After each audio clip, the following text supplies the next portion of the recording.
So I think when this video comes out, it should be just before the official 2024 AFL free agency and trade period. All of that type of stuff does, of course, start. And again, we have had just a ton of rumors to do with nearly every AFL player and their dad, from the best players in the game to the worst to the greatest of all time in Dustin Martin type players potentially joining the Gold Coast Suns. Yeah, literally every rumor has been potentially spoken about. And again, I've got a massive list today of about 888 other rumors to talk about before we get into the official trade period and all of that type of stuff. So again, before we do get into it, I would just like to say there is still a big number of you guys who watch these videos who are not subscribed to the channel. Again, it would mean quite a lot if you guys went, just took a couple seconds out of your day. You know, this could be borrowing time from reading, borrowing time from, I don't know, sleeping, or borrowing time from a crippling gambling addiction. I don't know. I'm just basically trying to say, instead of going to your local RSL pokies tonight for 59 minutes, you know, go for 58 minutes and spend that other minute by liking this video, subscribing to the channel, and commenting in the comment section how cute I am. I don't know how you guys want to go about this, but I guess without further ado, let's just get straight into it. Of course, with some news to do with Essendon and a couple of players that they are potentially interested in. Again, a little bit ago on this channel, I did, of course, report that they were going to be interested in Finn McGuinness. But I wanted to talk about three recent players who were reported that Essendon could be interested in. First of all, there's Jackson Pryor from Brisbane, who has had a couple of Melbourne teams, I believe, actually circle him, as well as Josh Rotham from the West Coast Eagles. Again, Rotham is your solid, like, near key defender who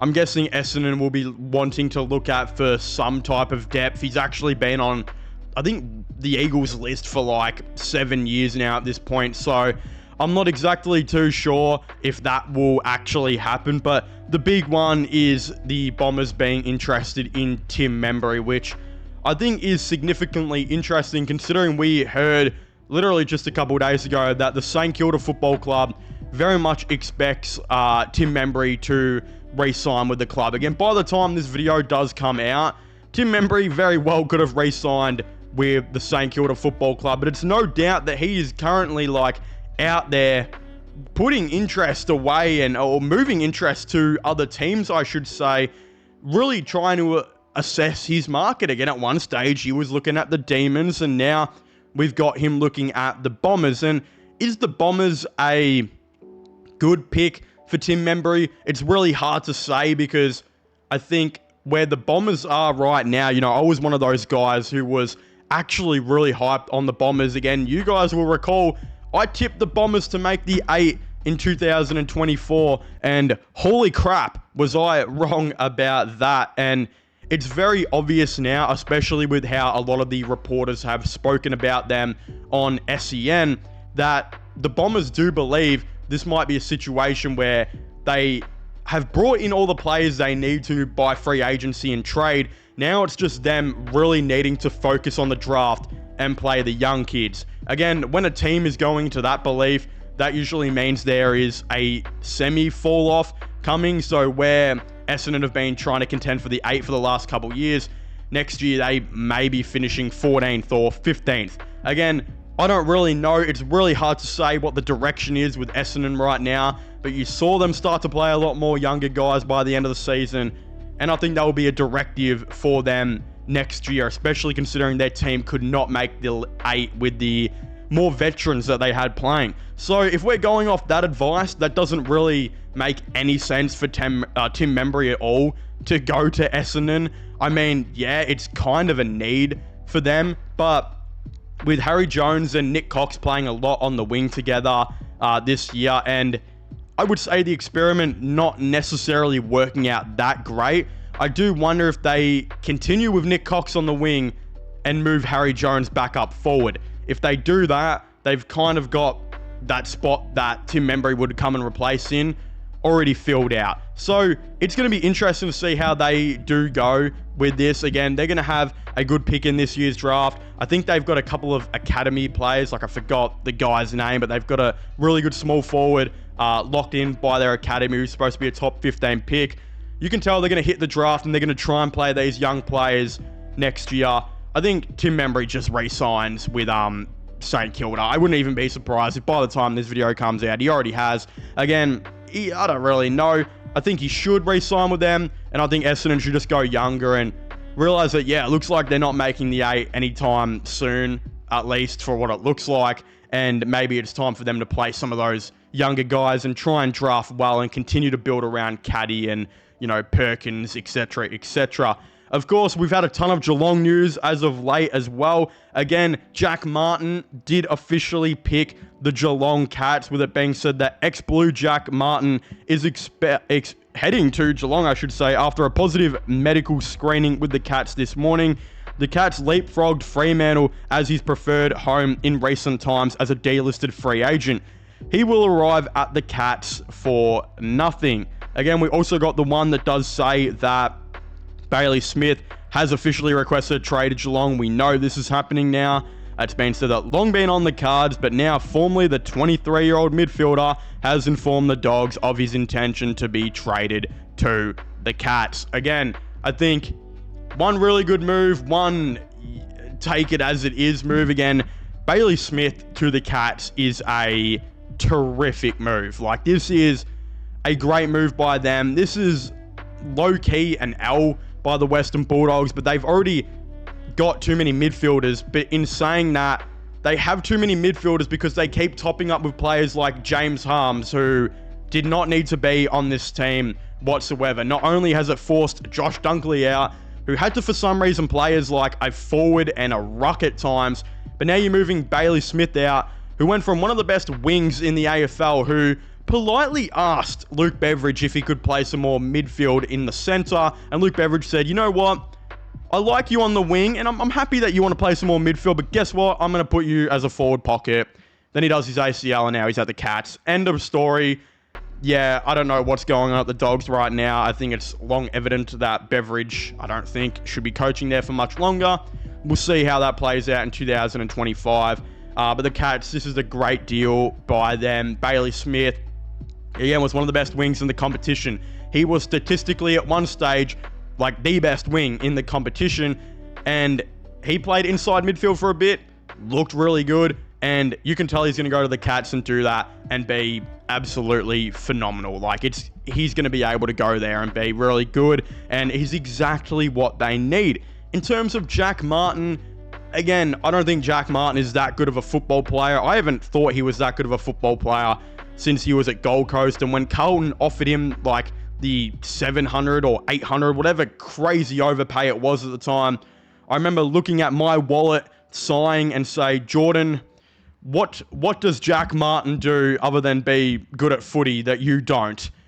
And then I just realized, hold on, yeah, maybe he is actually okay, and he's not a Division 2 bench warmer like me, who probably deserves the money. But at the end of the day, maybe I was right, because Carlton ended up delisting him. They're trying to save some more salary cap to probably go after Houston. If that doesn't work, they'll look at other ventures in future years or whatever. But the thing is, Jack Martin wasn't getting a game at Carlton. He had struggled with a ton of injuries, and when he was back, they just didn't want to play him because he wasn't good enough. But at the Cats, it's an interesting one, because even though he wasn't good enough for Carlton, and he probably won't be for the Cats, they have had a lot of times where they have single-handedly revitalized, players' careers to an exceptional level, where they now get into that starting 22, starting 23, and actually find a role for themselves. Tyson Stengel being their last, major dramatic, great repurpose of a player that they've done. Jack Martin could very well be that, or he could just be a depth player, which, again, there's a lot of low risk, high reward, I think, situation about this. The other one with Geelong, I spoke about it in a previous video, and I'll talk about it more now, and probably talk about it a bit later on, but yeah, Clayton Oliver, he did meet with Geelong, being reported by Sam McClure. Again, I'll go over more on that later. But yeah, it's a good move by the Cats overall, and it makes sense, especially if you can get like Clayton Oliver back to his best. I mean, if you get a good Clayton Oliver back to his best, it literally will feed families, because this guy was once upon a time one of the best players in the AFL. Now there's just pictures of him on like Reddit at the pokies, so go figure, right?